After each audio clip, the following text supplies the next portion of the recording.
welcome to my journey into another weekly meals video. This week, I can't call it high protein, low carb because it's just meals. It's just what we had. I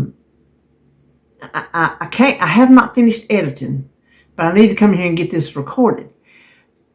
I do think though that I have two almost identical casseroles this week because I had to switch one around.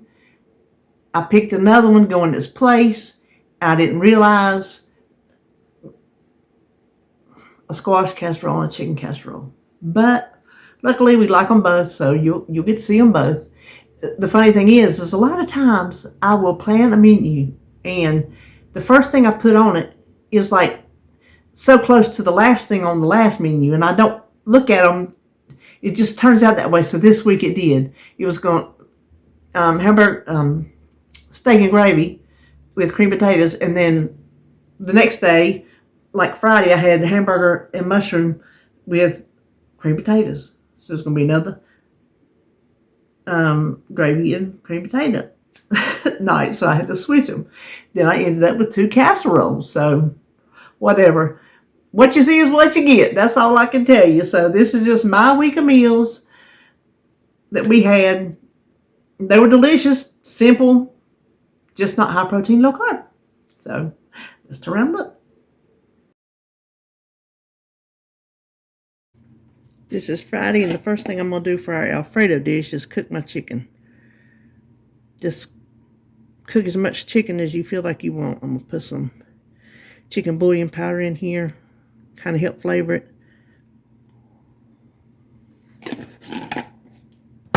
And I'm just going to cook it till it's done and chop it into little pieces. My chicken got done. I'm going to chop it into little pieces. And then I kept the chicken broth in there, just added some more water. And I'm going to cook my raviolis. These were some that I got at, I'm pretty sure it was Sam's or BJ's. I can't remember. They were fresh, and I just split them in meal-sized portions and put them in the freezer. And I let these thaw out so I can get them apart, so they're not going to take long to cook. My ravioli got done, so I drained those, and I'm just heating up this alfredo sauce. It is just a jar of alfredo sauce. It's the Great Value brand. It's like a 22-ounce jar, I think. So I just want to get it heated through first before I add things.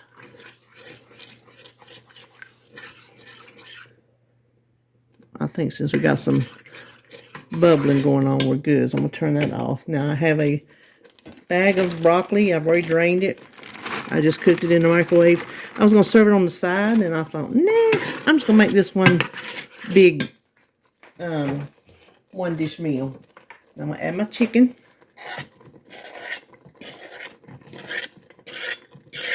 I'm going to add my pasta last because I don't really want to tear it up while I'm stirring everything to get it coated.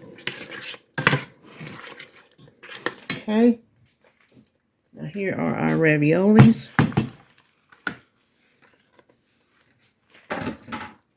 We will just try to stir this around carefully. And that is supper on this Friday night. It's Monday, and we're going to have a meatless meal tonight. So the first thing we want to do is mix up our squash casserole. In here I have a can of cream and mushroom soup, and I need about 8 ounces of sour cream. You can measure it, but I don't. Unless I'm doing it to get some points or something. But I'm not going to have enough of it to worry about, so I'm not. And then the cheese, let's stir this around a little bit.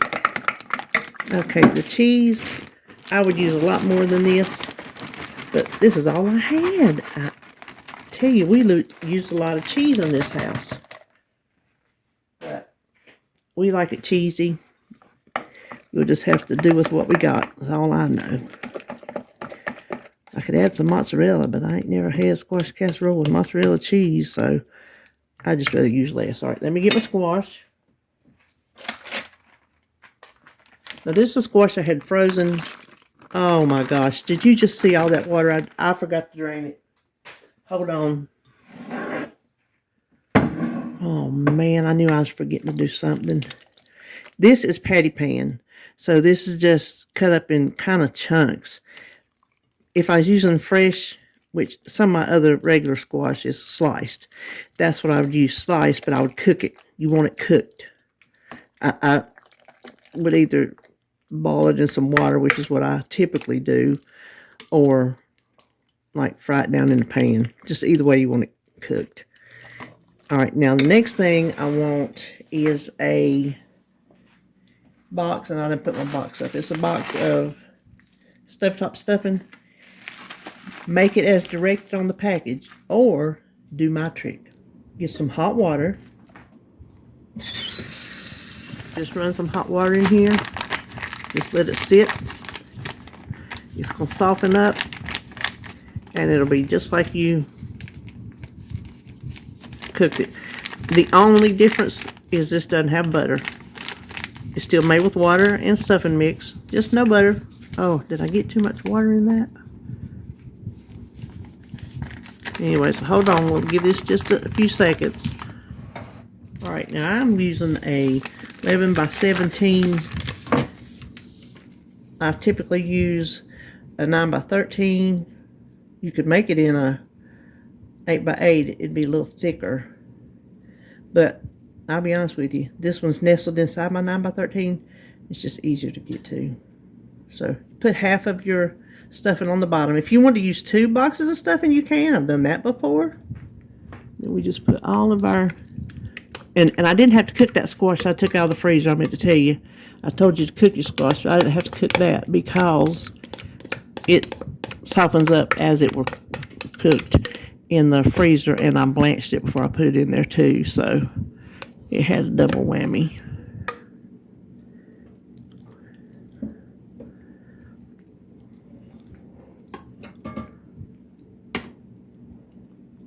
This is so good.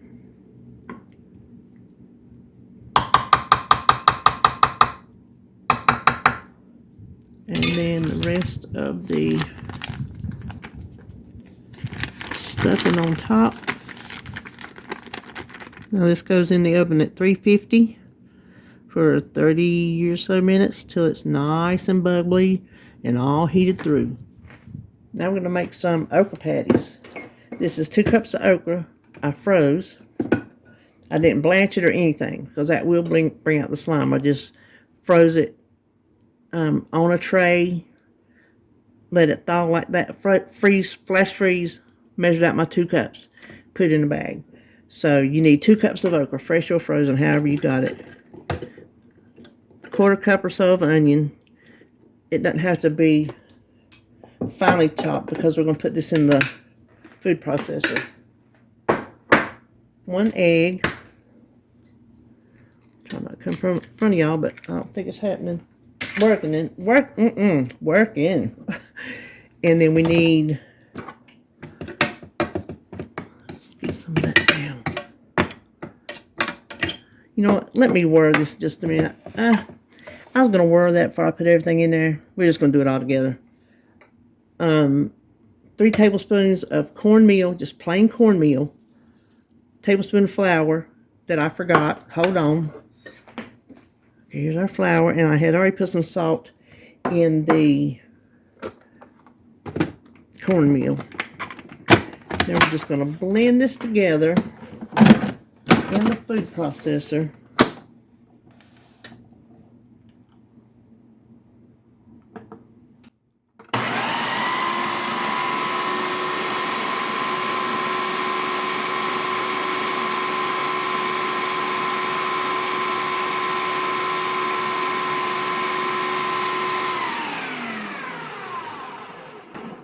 We want the whole thing minced. These will go a little bit more.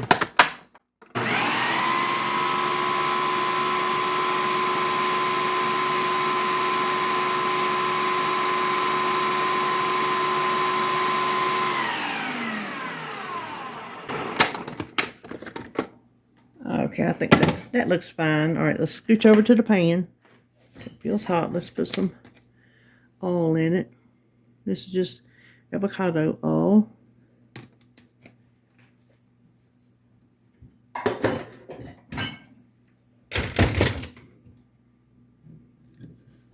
And we will just scoop spoonfuls.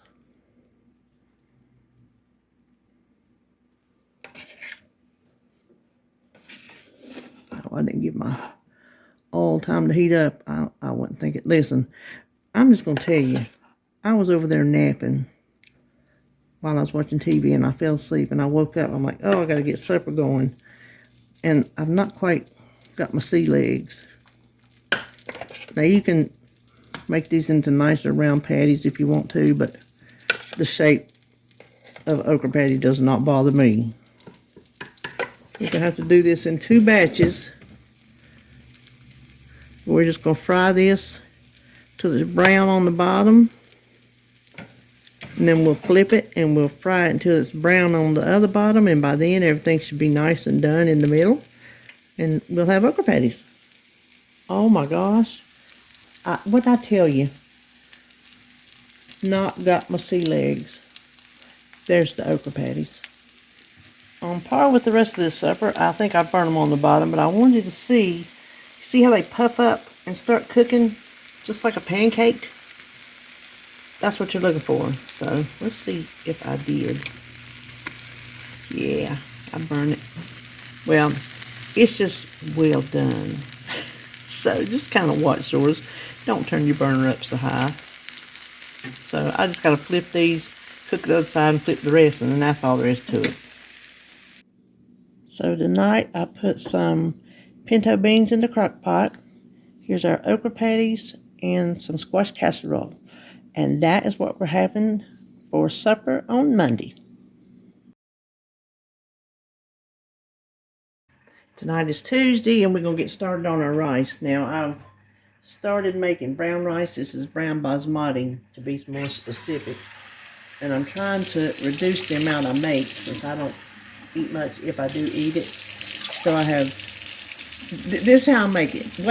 How much ever rice you have, I put the exact same amount twice, and then just a splash more. And I find that works. So I'm just going to give it a little stir. And we're going to cook this for 25 minutes. And sometimes I will let it go, naturally release it. My gosh. I will open it immediately, or sometimes I will just let it like sit here and just go on its own. And it's never messed up either way. So got that going. Got my corn over here, my garden corn cooking. Now we're going to start on our pork chops.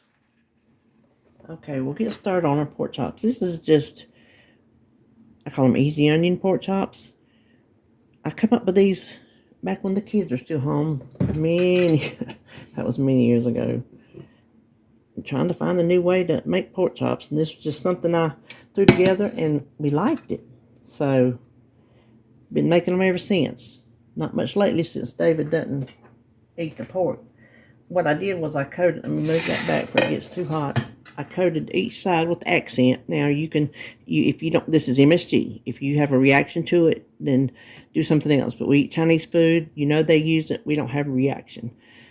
So you can use salt, pepper, house seasoning. I wouldn't use anything that's going to go against these, this onion stuff we're going to put in it. So right now, I just have 3 pork chops because that's all we need. And I'm going to coat each side in a little flour. I might have my burner up too high. Let me turn that down a little bit.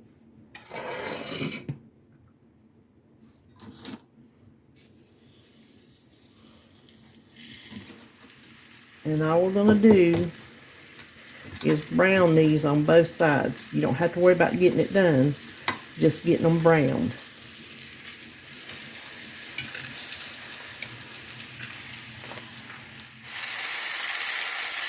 I have browned both sides. Now turn your burner down And this is just 1 cup of hot water with one, let me talk first because it's going to make a racket. 1 package of dry onion soup mix.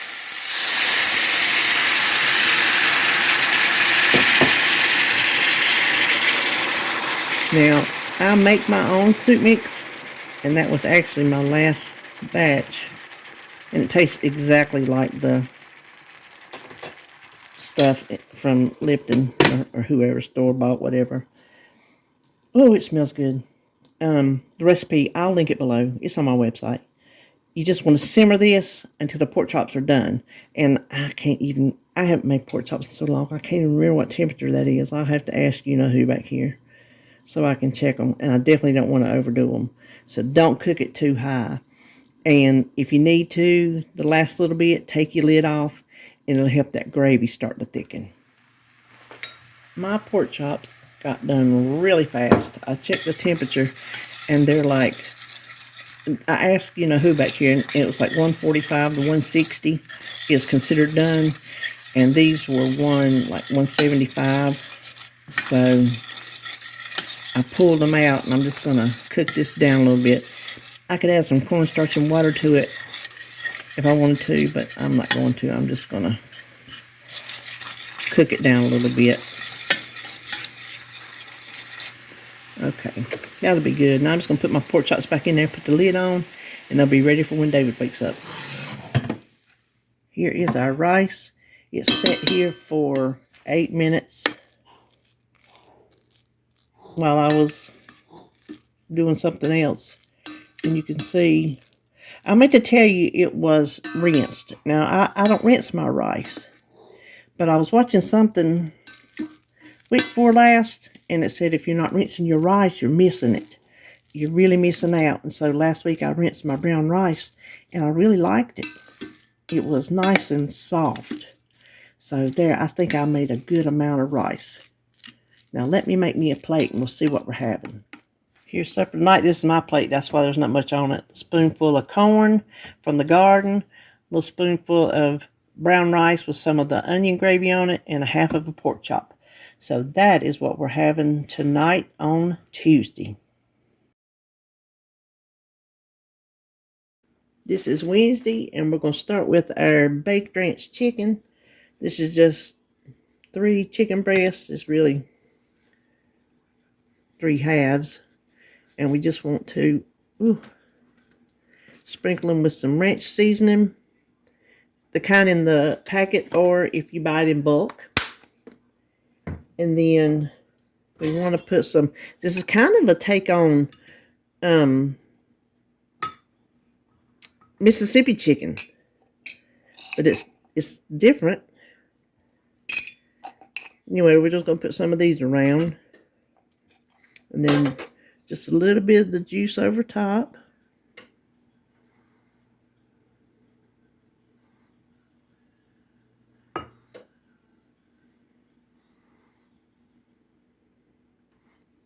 And then we want to top each one with some mozzarella cheese.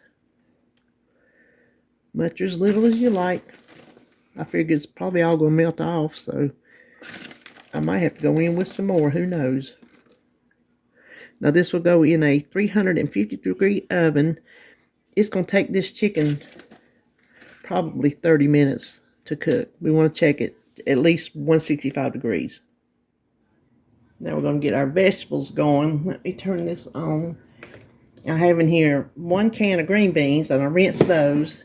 I have fresh water in there, and that is a can of whole new potatoes. I rinsed those. I'm just going to add some bacon grease. I'll set that in there until it gets hot and it'll melt off. And then a little bit of salt. And hold on, I'm going to get my sugar. You always need a little pinch of sugar in your green beans. And then we would just cook this until the green beans are good and hot and tender, and the taters are heated through. Now let's come over here and start on our squash. I know you can hear the green beans bubbling away, but I've preheated my pan And I'm going to put a little clump of butter in there. That might have been too much. I'm just going to melt it so we don't burn.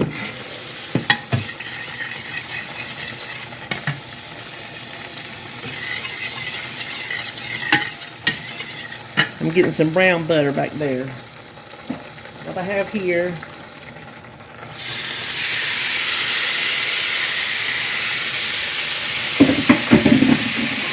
this is some squash that I had in the freezer. I know you, let me get over here close to the phone so you can hear me. Now it's not going to get crispy like a fresh squash would because this has been in the freezer. It was blanched. It's taken on more liquid. So we're just going to saute this and just, I guess, basically dry it out as best we can. See if we can get a little bit of brown on it. We'll see. So this is probably going to take as long as the chicken.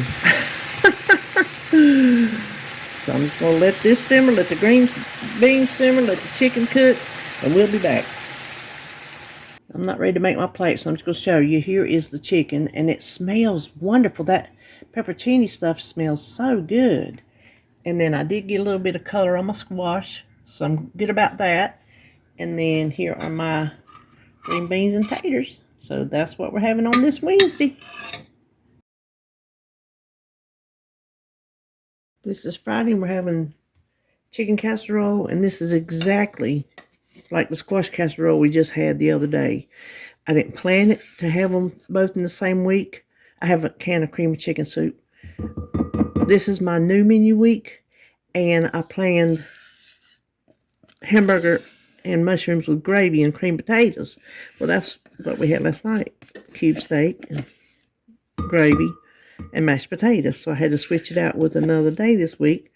And I switched it out with the day and didn't realize we've already had this once this week, basically. So that's 8 ounces of sour cream. I just guesstimated it. And then you need like 2 cups of chopped cooked chicken. And I was going to use some out of the freezer, but when I went to Sam's, the rotisserie chickens were smelling so good. And it had been so long since I got one. Excuse me. I just got that chopped up today. So I thought, well, that'll be perfect. And then some shredded cheddar cheese. And you can measure it. I know this recipe's on my website with some measurements, but I honestly don't remember. I never had measurements for a lot of things I cooked until I started Weight Watchers. And I need to get the points. Then I started like making recipes and figuring out measurements. But until then, I hardly ever cooked with measurements. I baked with measurements, but I rarely cooked with measurements. Okay, now, the other, I got my 9 by, nope, my 7 by 13. You can do this in a 8 by 8 too if you want to. What am I looking for? Oh, I got my bag of stuffing mix, and depends on what kind of rush you're in. You can make it, which I always used to until I discovered this fact that their preheat your oven to 350. You can just put some very hot water in here, fill it up, let it moisten in, soften up. And it's the same thing as making it just without the butter. It's the same thing. So that's what I'm going to do. Put some hot water in here. Okay, so here is my, oh, I might have got too much water in it. I'm going to put, nah, I can break that apart. I'm going to put half the bag on the bottom. Just going to crumble it around. And if you put it in the 8 by 8, it's going to be the same amount. It's just going to be a thicker casserole. And then we'll put all of our filling. Let me go in front of you. Sometimes we put onions in it. That's really good, but I don't have any chopped, and I'll be honest with you, don't feel like chopping none. I normally have some in the refrigerator, but we ran out and washed the bowl, and I never have refilled it.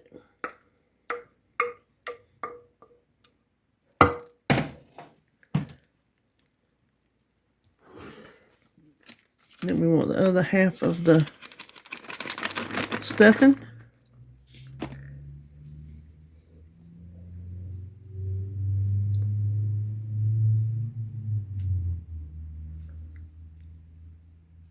I've seen some recipes that'll say just pour the stuffing mix in there dry.